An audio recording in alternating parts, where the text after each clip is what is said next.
জান্নাহ আও হুফরাতুম মিন হুফারিন নার। এর চাইতে ভয়ঙ্কর একটা সংবাদ দেই, সামনে কবর। ওই কবরে যদি ঈমান আইনা এক আল্লাহরে না মাইনা যায় খবর আছে, আর আল্লাহরে যদি মাইনা যায় তো কবর জান্নাতের বাগান হয়ে যাবে।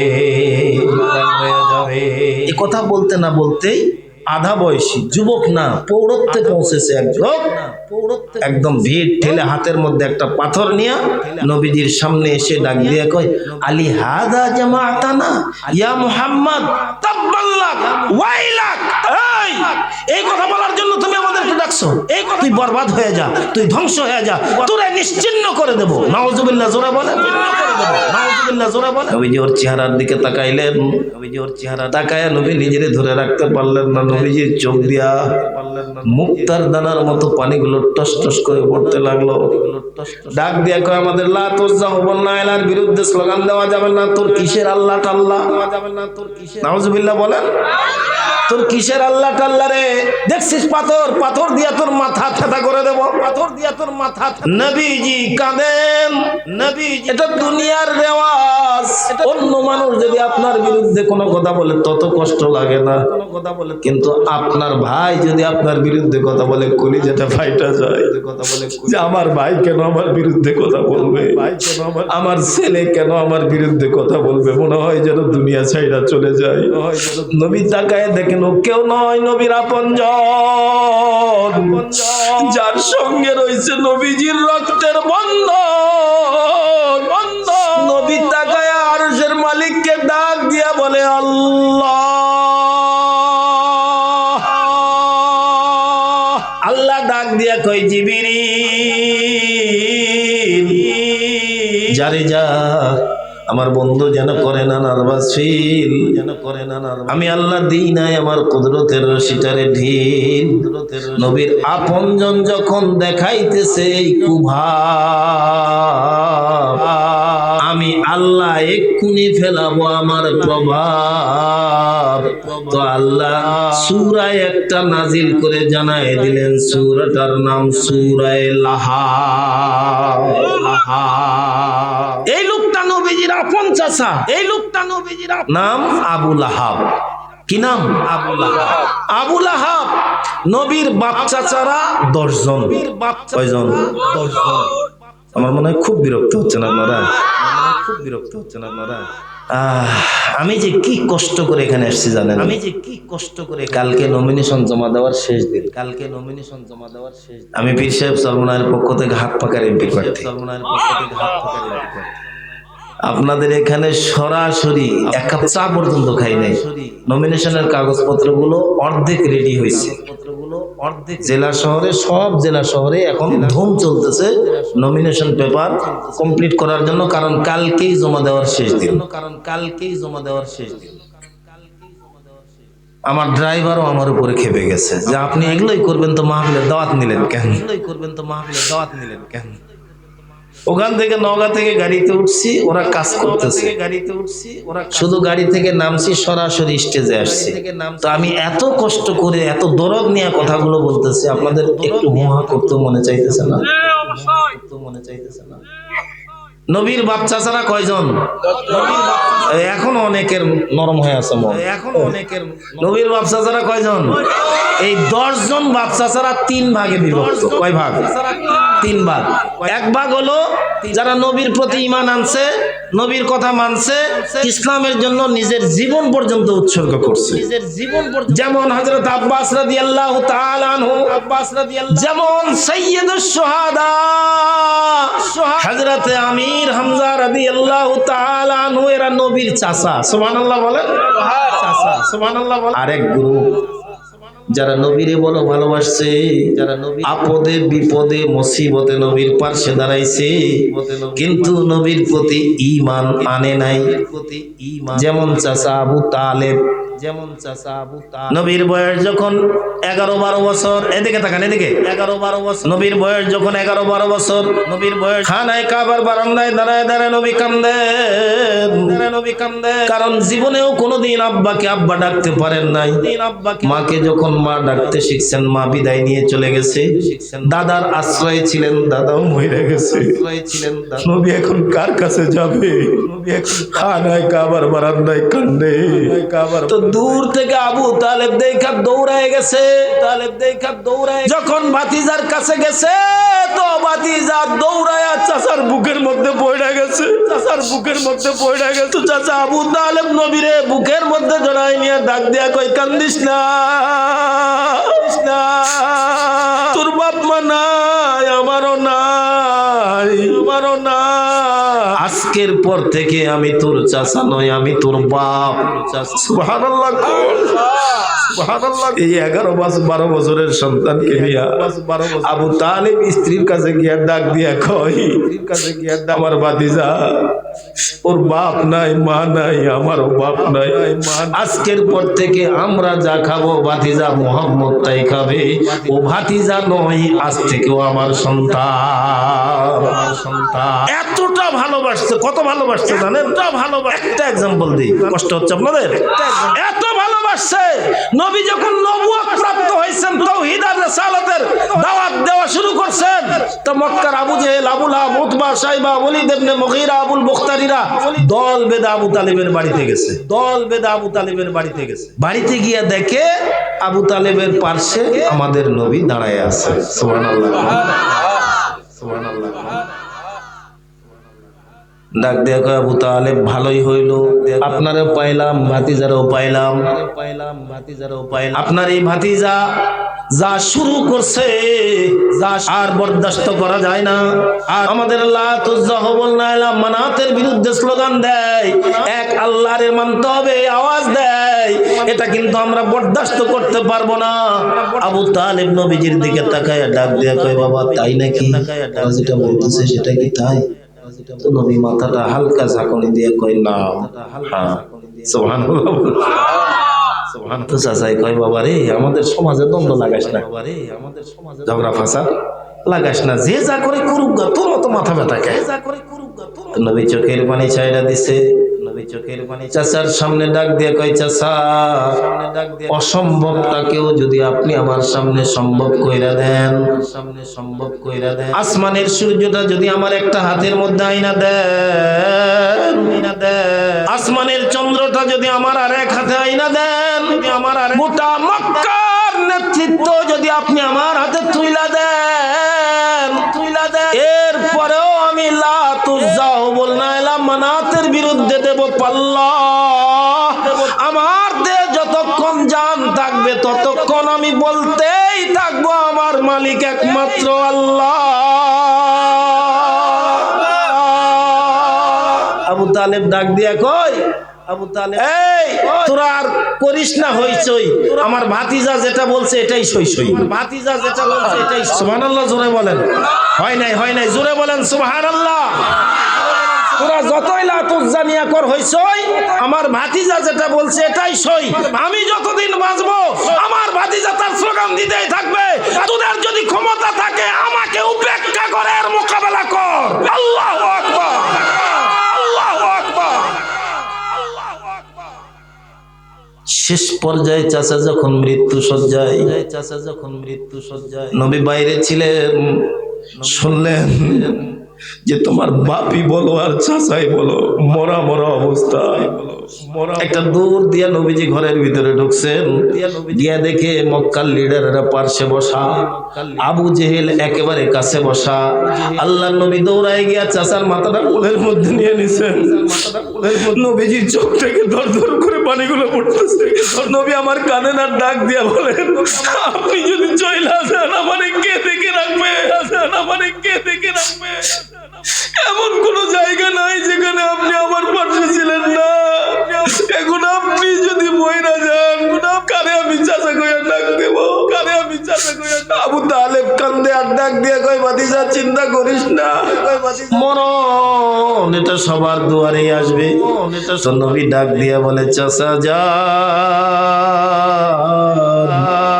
আপনার মুখের কাছে আমি লাগাই দিলাম আমার কান, একটা বারের জন্য শুধু ঈমানের কলেমাটা আপনি আমাকে শোনায়া যান, আমি আপনার ভাতিজা ওয়াদা করতেছি কবর জগতে আল্লাহ জান্নাতের নিয়ামত আপনাকে করবে দান। কত বড় গোল্ডেন চান্স, কত শুধু কলেমা পড়বে, মরবে আর জান্নাতের গাড়িতে চড়বে। আল্লাহু আকবার। কিন্তু কপাল যদি হয় পোড়া, কপাল যদি বিশ্বের বিশ্ব পয়গম্বর দিতে পারবে না জোড়া। পয়গম্বর দিতে চাচা কান্দে আর ডাক দিয়ে কয় বাবা মুহাম্মদ,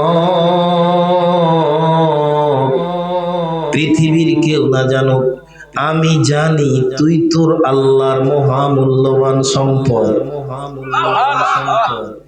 নবীজির কলিজা ভরে গেছে, এবার বুঝি কলেমা পড়বে, মাথাটা কোল থেকে একেবারে বুকের মধ্যে জড়ায় নিছে, ডাক দিয়া বলে কুল কুল ইয়া আম্মি। ও চাচা এরপরে কি বলবেন একটু বলেন। ডাক দিয়া কয় বাবারে, জীবনের শেষ মুহূর্তে আইসা কি আর বলবো, তোরে দিয়া যায় গোপন একটা তথ্য, তুই আল্লাহর পয়গম্বর, তোর উপরে নাজিল হওয়া কোরআনটা অক্ষরে অক্ষরে সত্য। নবীজি মনে করছেন যাক এইবার কাজ হবে, কিন্তু কাজ করার মালিক কে? কথা বলেন, কাজ করার মালিক কে? এই যে উত্তর চুরিয়ার যুবকগুলো মাইকিং করলো, পোস্টারিং করলো, এলাকা ব্যাপী কতজনকে দাওয়াত দিল, যতজন মানুষের কানে আওয়াজ গেছে, এরা যদি এই আওয়াজ শুনে এই মাঠে আসতো জায়গা হতো? কথা বলেন হতো? তো এবার বলেন তো হেদায়েতের মালিক কে? আলহামদুলিল্লাহ বলেন। হেদায়েতের মতো দৌলত আল্লাহ দান করছেন বলে দিনী মজলিসে এসে বসার সুযোগ পাইছে। আলহামদুলিল্লাহ, আলহামদুলিল্লাহ। চাচাই ডাক দিয়া কয়, ভাতিজাই ডাক দিয়া কয় চাচা, ভাতিজাই ডাক দিয়া একবার শুধু কলেমাটা আমারে শোনান, একবার শুধু কলেমা। যেই বলছে একবার কলেমা শোনান, যে আবু জেহেল পার্শ্বে থেকে আপনি ভালো হইতে চাইবেন, আপনার সঙ্গরা আপনারা আরো বেশি খারাপ বানায়। কথা বলেন। এই জন্য প্রবাদে বলে সৎসঙ্গে, প্রবাদে বলে অসৎসঙ্গে সর্বনাশ। আজ দেশের 12টা বাজতেছে কেন? আজ দেশের 12টা বাজছে আজ সন্ত্রাসীতে, চাঁদাবাজিতে, খুন রাহাজানিতে দেশটা একেবারে অতল তলায় তলিয়ে যাচ্ছে। যদি কেউ দেশে একটু উন্নত করতে চায় তো তারে গুলি করে মাথার থুলি উস্টাই দিচ্ছে। কথা বলেন না কেন? আর কতদিন এই জালিমরা এদের শাসন করবে, এদেশের জনগণকে শোষণ করবে? আর সময় দেওয়া যাবে না। 54 বছর পর্যন্ত দেখেছি আগামীর দেশ গেছি।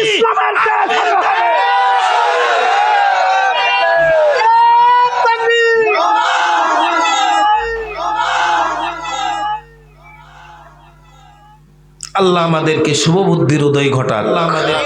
আরো জোরে বলেন, আরো জোরে বলেন। মৌচাকের শুকিয়ে গেছে মধু, চাকের শুকিয়ে ঘুরে ঘুরে যেই লাও, ঘুরে ঘুরে যেই কথা কয় না কেন? যেই লাও কথা কয় না। আমরা কি অতীত ইতিহাস জানি না? আমরা কি অতীত ইতিহাস কি আমাদের চোখের নাই? ইতিহাস আর কত ঠান্ডা পানি দিয়ে ভেজাবা মাথা, আমরা তো সব দেখেছি। ওই সব ছাতা, তো সব দেখেছি। ওই সব ছাতা বাপরে, এখন আসতেছে ধোয়া তুলসী পাতা। বাপরে, এখন আসতেছে ধোয়া। কথা কয় না কেন? কথা কয় না কেন? কথা কয় না কেন? কথা কয় না কেন? যারা একে একে 5 বার দেশকে দুর্নীতিতে করেছে চ্যাম্পিয়ন, দুর্নীতিতে করেছে চ্যাম্পিয়ন, দুর্নীতিতে করেছে চ্যাম্পিয়ন। মন খারাপ করতেছেন? মন খারাপ করতেছেন? এই নাসরুল্লাহ, মুন্না, এরা মিলে আমারে দাওয়াত দিছে। এরা আমার খুব মহব্বতের। হয়তো আর জীবনে কোনোদিন দাওয়াত দিবেন না, হয়তো আর কোনো অসুবিধা নাই। পায়ে গাদা লঙ্গে নিস, মুলকে খোদা তঙ্গে নিস, ফকিরের পাও খোলা নয়, আল্লাহর দুনিয়াও ছোট নয়। হক কথাটা বলতে হবে। কতদিন আর চুপা শয়তান হয়ে থাকবেন আমরা? হয়ে থাকবেন আমরা? আজকে আমাদের নাম শুনলে ওদের মন হয়ে যায় কষ্টা, ওদের মন 8 দল থেকে এখন হয়েছে 10টা, 8 দল থেকে এখন হয়েছে 10টা। কথা কয় না? কথা কয় না? এতদিন তো খুব আমাদের জ্বালাইতেন, এতদিন তো খুব হুজুর আপনারাই ঠিক নাই, আপনাদের তলায় ঠিক নাই, হুজুরেরা এক হয়ে যান, আমরা আছি আপনাদের সাথে, এক হয়ে যান, আমরা আছি। এখন তো সুযোগ হয়ে গেছে, কথা কয় না কেন? সুযোগ হয়েছে না? কথা কয় না। এবারে কই যাবেন চান্দু? এবারে কি বলবেন? অনেক হয়েছে দেখা, এবার ইসলামের পক্ষেই আমরা থাকতে চাই। রাজি আছেন তো ইনশাআল্লাহ? আল্লাহ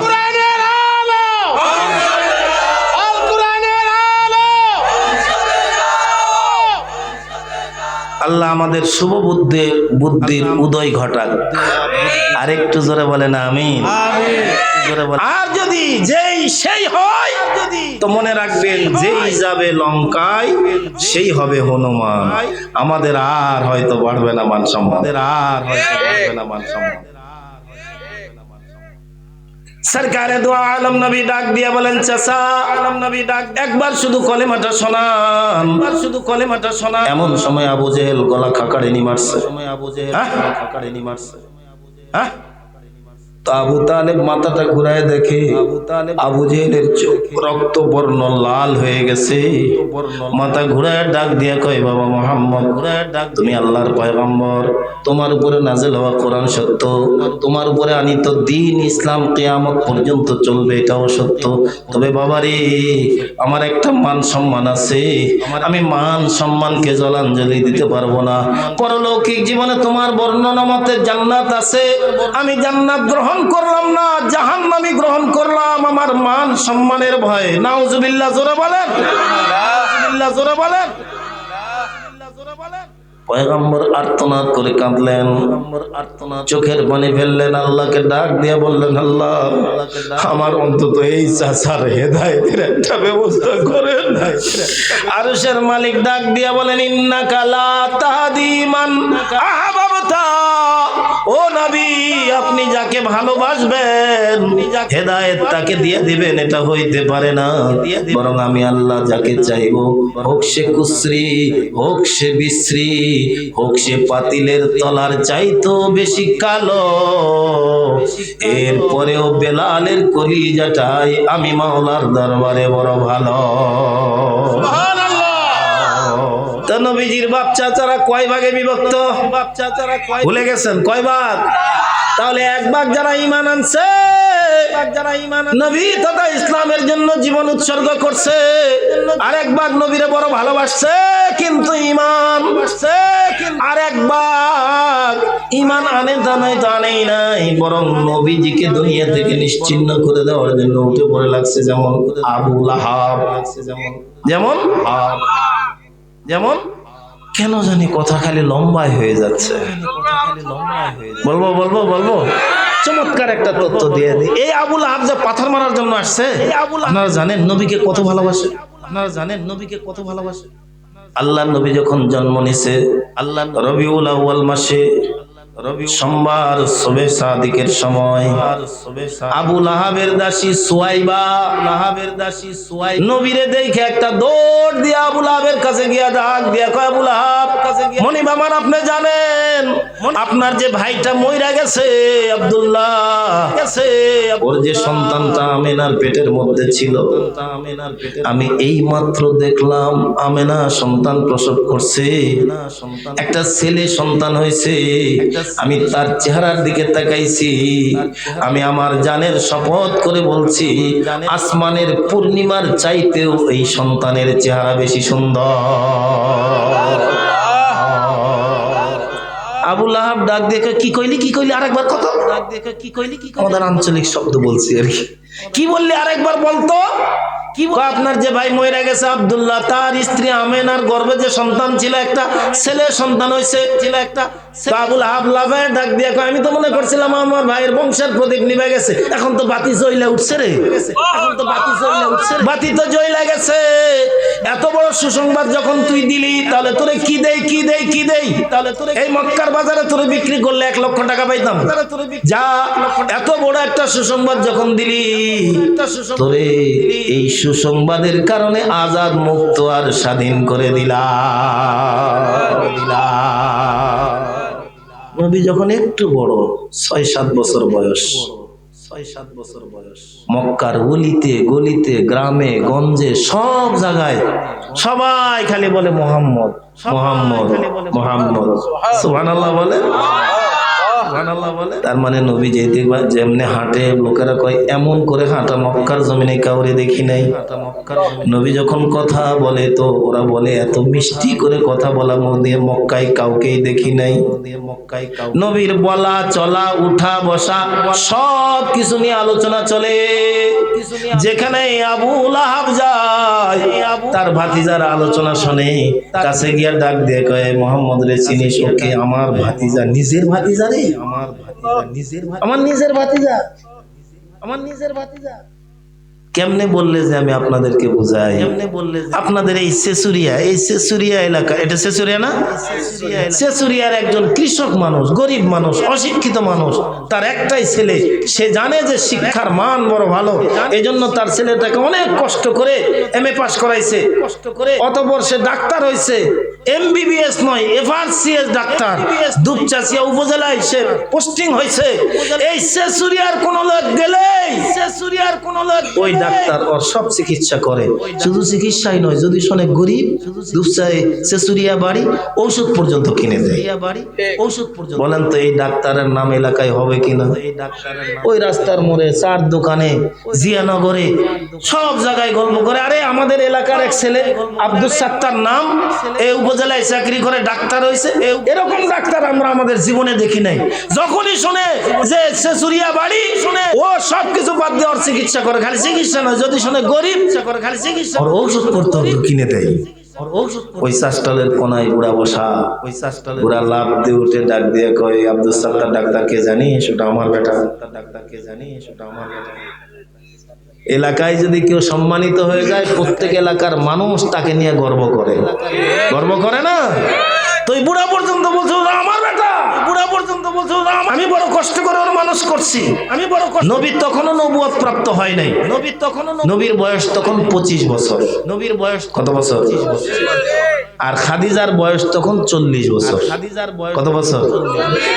নবীজির বৈবাহিক জীবন চলতেছে। নবীজির বৈবাহিক জীবন, কি চমৎকার কথা গো, কি চমৎকার কথা গো। গোটা মক্কার গলিতে গলিতে খালি যদি বলে যে মুহাম্মদ এটা বলছে, সবাই বলে ওটাই করতে হবে।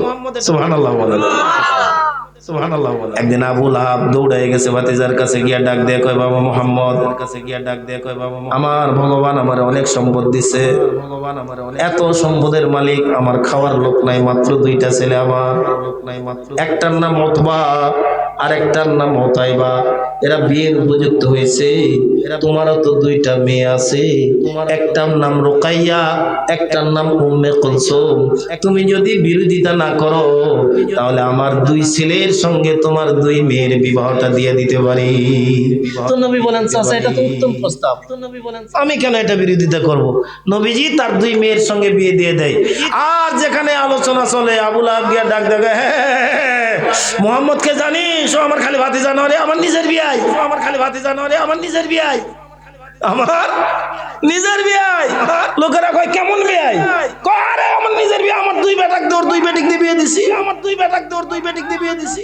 আয় আয় আয় এদিকে আয়, হে আয় আয় আয় এদিকে আয়। কি রকম বোকা, কি রকম বোকা। খুব কষ্ট হচ্ছে আপনাদের? কথা কেন জানি খালি লম্বা হয়ে যাচ্ছে। এই শোনেন এদিকে তাকান, এই শোনেন এদিকে তাকান।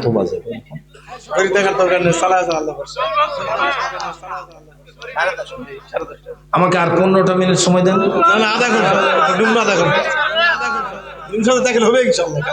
আল্লাহ নবীকে পাথর উঠাইছে মারার জন্য, আবু লাহাব উঠাইছে মারার জন্য, যার এতক্ষণ পর্যন্ত নবীজির ভালোবাসার বিবরণ দিলাম। নবীজির আবু লাহাব পাথর উঠাইছে, আল্লাহ সূরা লাহাব নাজিল করছেন, তাব্বাত ইয়াদা আবি লাহাবিন ওয়া তাব মা আগনা আনহু মালুহু ওয়া মা কাসাব সায়াসলা নারান যাতা লাহাবিন ওয়া ইমরাতুহু হাম্মালাতাল হাতাব ফি জিদিহা হাবলুম মিন মাসাদ। আল্লাহু আকবার বলেন, আল্লাহু আকবার বলেন।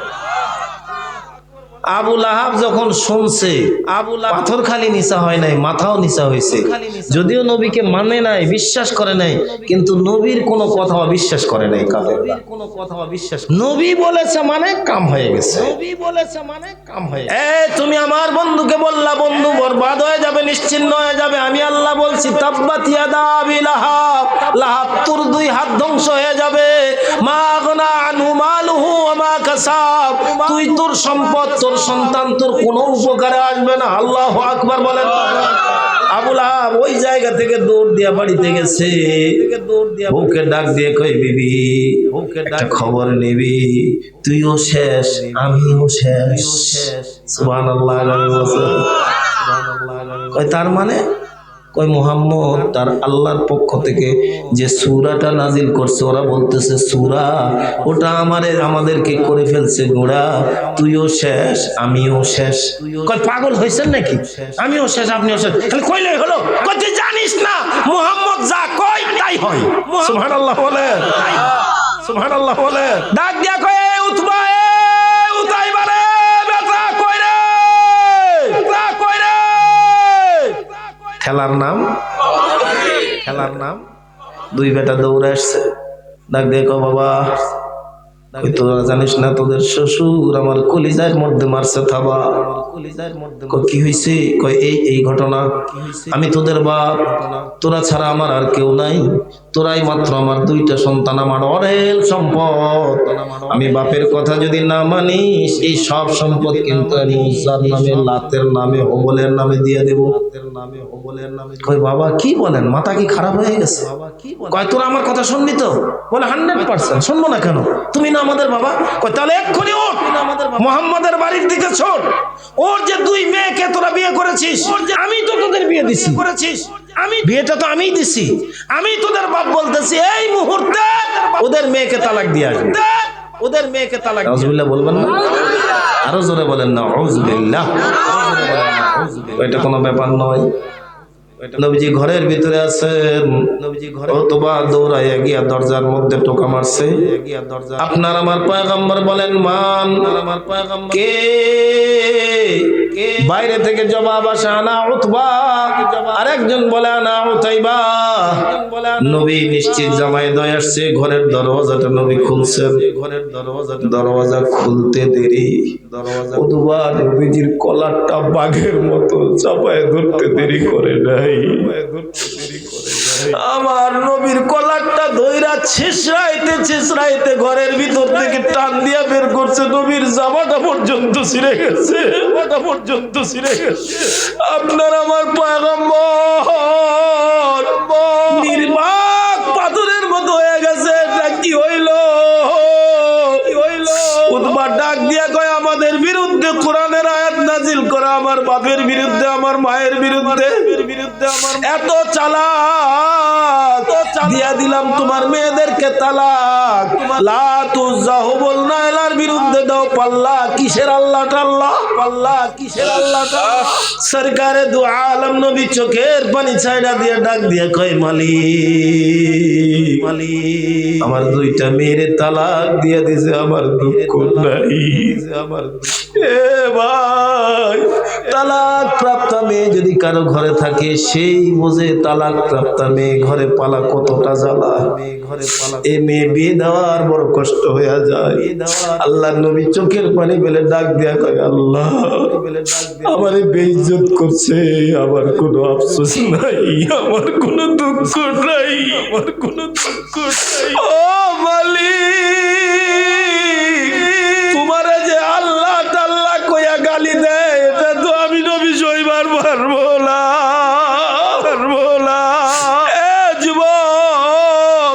তুমি নামাজ পড়ো না, রোজা রাখো না, কিন্তু আবুল নামক শয়তান যখন তোমার আল্লাহরে গালি দেয়, তুমি মুসলমান হিসেবে চুপ করে বসে থাকতে পারো না, পারো না।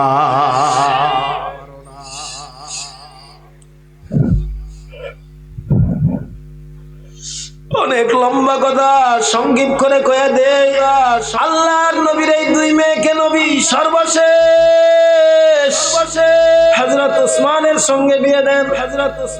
প্রথমে রুকাইয়াকে বিয়ে দেন। কিছুদিন সংসার করার পরে রুকাইয়া ইন্তেকাল করে। আল্লাহর নবী আবার ওসমানের সঙ্গে উম্মে কুলসুমের বিয়ে দেন। কিছুদিন ঘর সংসার করার পরে উম্মে কুলসুম মহিলা যায়। নবী ডাক দিয়ে বলতেন, ওসমান, আল্লাহ যদি আমারে আরো একটা মেয়ে কন্যা সন্তান দিত, তো আমি নবী বলছি ওটাও আপনার হাতে আমি নবী উঠাই দিতাম। আল্লাহ বলেন, ওয়াল্লাহু গানিয়্যুন ওয়া আনতুমুল ফুকারা, আমি আল্লাহ হইলাম ধনী, তোমরা সবাই ফকির। অথচ নবী ডাক দিয়া বলেন, ওসমান, আমার ওসমান গানি, শুধু ধনী নয়, নবী ডাক দিয়া বলেন, আমার ওসমান হলো জিন্নুরাইন।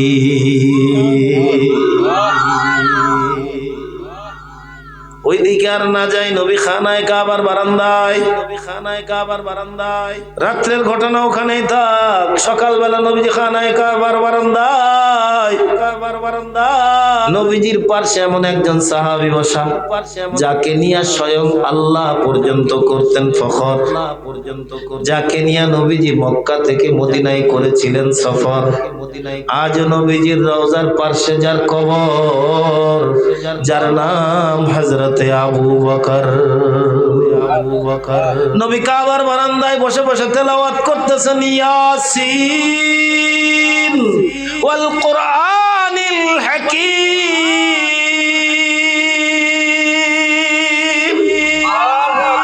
আবু বকর ওই সাফা মারওয়া পাহাড়ের মাঝখানের দিকে তাকায়, দেখে এক মহিলা কোমরের মধ্যে কাপড় পেঁচায়া হাতের মধ্যে পাথর নিয়ে দৌড়াইতেছে। আবু বকর দিকে তাকায় ডাক দেয়া নবীরে বলে, নবীজি আপনি দেখছেন, ওই যে দেখেন একটা মেয়ে করতেছেন নাচানাচি, চেহারায় বলতেছে এটা আপনার আপন চাচি, এটা আপনার আপন চাচি। নবী তাকায় দেখেন হাতের মধ্যে পাথর নিয়া লাফাইতেছে আর আসতেছে, মাজার মধ্যে কোমরের মধ্যে কাপড় পেঁচানো। ডাক দিয়া কয়, মুহাম্মদ আমারে চেনে না? আমার কত পাওয়ার মুহাম্মদ জানে না? আমার পরিচয় মুহাম্মদ জানে না? আরে আমার ডবল পাওয়ার রে, ডবল পাওয়ার। কারণ পাওয়ার যখন বেশি হয়ে যায় তখন নাস্তিক হয়ে যায়। কথা বলেন। অহংকারে তখন আর পায়ের তলায় মাটি থাকে না, কাউকে তখন আর মানুষ গনে না। তো আরশের মালিক ডাক দিয়া কয়, তুই মনে করিস না যে আল্লাহ শোনে না? তখন ওর বদলে যায় নিজের ঠিকানা। বুঝলে না? বুঝে বলছি ইনশাআল্লাহ।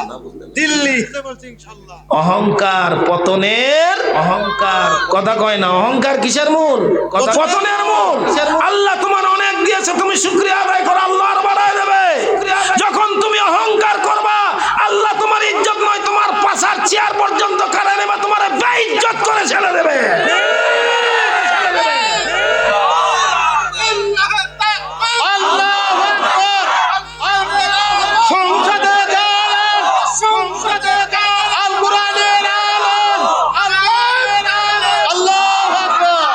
আমার ডবল পাওয়ার, কি পাওয়ার?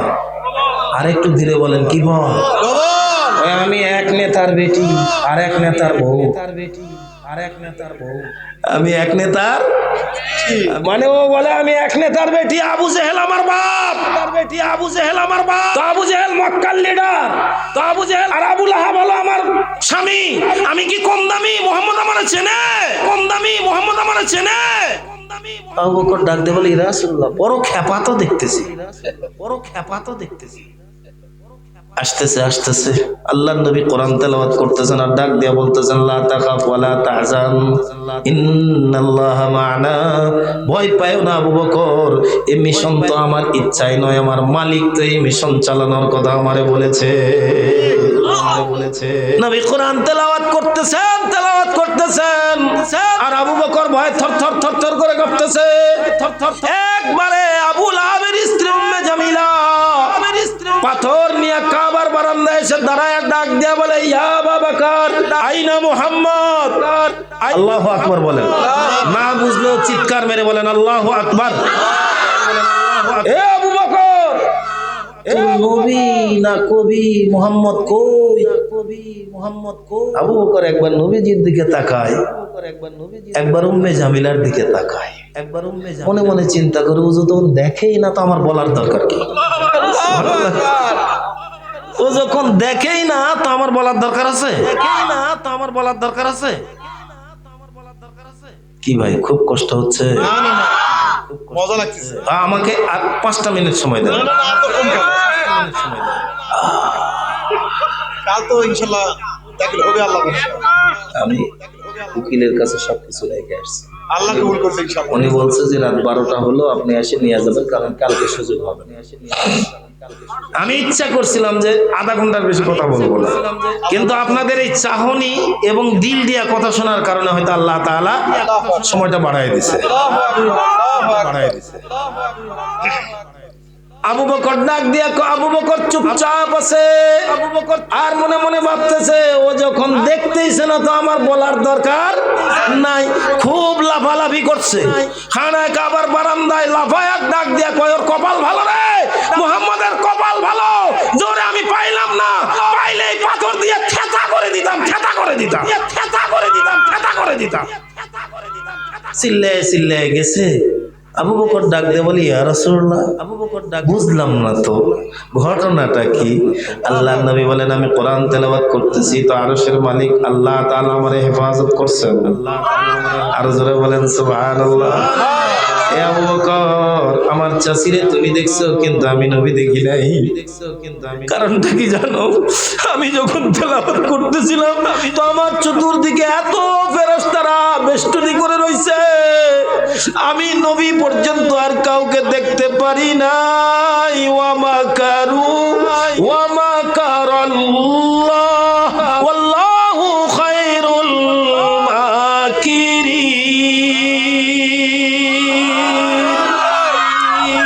এ বন্ধু, এই 5টা স্টেশন আপনাকে আমাকে পাড়ি দেওয়াই লাগবে, ইচ্ছাই হোক অনিচ্ছাই হোক যাওয়াই লাগবে। এই দুনিয়ায় থাকতে পারবো? আরো ধীরে বলেন পারবো? कामाने का नहीं हर एक जुदा हो जाएगा, कामाने का नहीं हर एक जुदा हो जाएगा, बल्कि हर उज़्व दुश्मन जान का हो जाएगा। अरे आकिल न हो गाफिल, तुझे दुनिया से जाना है कि एक दिन अपना ये मुँह रब को भी दिखाना है। এই দুনিয়া আপনাকে আমাকে ছাড়তেই হবে। নবী বলেন পালা রাসূলুল্লাহ সাল্লাল্লাহু আলাইহি ওয়াসাল্লাম, শেষ কথাটা স্মরণ করায় দেই। নবী বলেন আর দুনিয়া মাজরাতুল আখিরাহ, দুনিয়াটা হলো আখিরাতের কামাই করার জায়গা।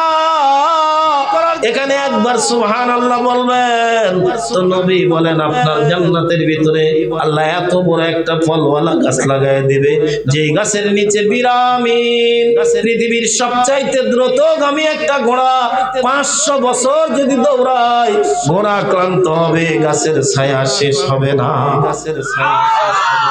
কবর জগতে গিয়ে যদি আপনি 1 কোটি বার কোরআনের খতম করেন, এই দুনিয়ায় একটা সুবহানাল্লাহ বলার সমান নেকি হবে। তো কলিজার গভীর থেকে একটু বলেন সুবহানাল্লাহ। হয় না হৃদয়ের গভীর থেকে বলেন আলহামদুলিল্লাহ। এই জীবনের শ্রেষ্ঠ আওয়াজ দিয়ে বলেন আল্লাহু আকবার। এই দুনিয়ার জগতে 5টা কাম করা লাগবে, 5টা কাম করা লাগবে। বলতে চাইলাম না, হাত উঠে গেছে। বলবো এবার বলেন তো জান্নাতে যাওয়ার জন্য স্টেশন কয়টা? 5টা। 1 নম্বরের স্টেশন রুহের জগৎ, 2 নম্বর স্টেশন মায়ের পেটের জগৎ, 3 নম্বর স্টেশন দুনিয়ার জগৎ, 4 নম্বর স্টেশন কবরের জগৎ, 5 নম্বর স্টেশন হাসরের জগৎ। এই মিডিল স্টেশন থেকে যদি আমল তৈরি করে যাইতে পারি তো আল্লাহ ডাক দিয়া বলবেন তোর আর হিসাবের দরকার নাই, সরাসরি চলে যা তুই তোর জান্নাতের বাড়ি। 5টা কাম কয়টা? 5টা কাম কয়টা? 1 নাম্বার কয়টা? আল্লাহর নবী বলেন বুনিয়াল ইসলামু আলা খামস, এক নম্বর যেটা সেটা হলো ঈমান নামক দৌলত কলিজার ভিতরে ঢুকানো লাগবে। কারণ ঈমান ওয়ালারই দাম, যার ঈমান নাই মালিকের দরবারে তার এক পয়সারও দাম। হোক সে জর্জ ডব্লিউ বুশ, হোক সে মাদার তেরেসা, জগৎ বিখ্যাত নাম খ্যাতি হইল কোনো লাভ নাই যদি ঈমান না থাকে আমার আল্লাহর দরবারে তার এক পয়সারও দাম। কিন্তু ঈমানওয়ালা তার মানে আসমানের মালিক আল্লাহকে মানছে, কুল কায়নাতের মালিক আল্লাহকে মানছে। কেমন মানা? হাদিসের মধ্যে একটা চমৎকার গল্প আছে। দুইজন মানুষ পরের বাড়িতে কামলা দিয়া খায়, ধনী নয় গরিব মানুষ, পয়সাওয়ালা নয়, বাড়ি নাই, একেবারে অভাবী মানুষ। সন্ধ্যাবেলায় ঘরের দিকে ফিরতেছে, দুজনের পাশায় মালকাস মারা, গায়ের মধ্যে কাদা, কাঁধের মধ্যে কোদাল। একজন আর একজনকে ডাক দিয়ে কয় দিনকাল কেমন যায় রে? দিনকাল কেমন যায়? আল্লাহ চালাইতেছে। আরো ধীরে কোন সুবহানাল্লাহ। এ নামাজের খবর নাই, রোজার খবর নাই, হজের খবর নাই, দিনদারির খবর নাই, কিচ্ছু করে না। কিন্তু তার ইয়াকিন, তারে কে চালায়? আরো জোরে বলেন, কে চালায়? কে চালায়? ও এখন ওরে ডাক দিয়া কয় তোর কি খবর? এখন ওরে ডাক দিয়া কয় তোর কি খবর? ও কয় ওই ওই ওই ওই সুবহানাল্লাহ। ও কয় নাই যে আল্লাহ চালায়, ও খালি কয় ওই ওই ওই, মানে তোরেও যেমন আল্লাহ চালায় আমারও আল্লাহ চালায়। সরকারে দু আলম নবী বলেন এমন ইমানদারও যদি দুনিয়ায় থাকে, আল্লাহ আসমানের জায়গায় আসমান রাখবে, জমিনের জায়গায় জমিন রাখবে, কিয়ামত হবে না। ইমানের দাম মালিকের দরবারে এত বেশি। এজন্য আমাদের সর্বপ্রথম যেটা জরুরি সেটা হলো আমাদের ঈমানটাকে মজবুত করা লাগবে। ঈমানের উপরে মেহনত করে নবীরা, সব নবীরা এই কথা বলেছেন, ইয়া আইয়ুহান নাস কুলু লা ইলাহা ইল্লাল্লাহু তুফলিহুন। ও মানুষ, তুমি কল্যাণ চাও, নাজাত চাও, ইহলৌকিক পরলৌকিক জীবনের সুখী সমৃদ্ধশালী জীবন ব্যবস্থা চাও, আল্লাহকে মাইনা নাও, এটার নামই হলো ঈমান।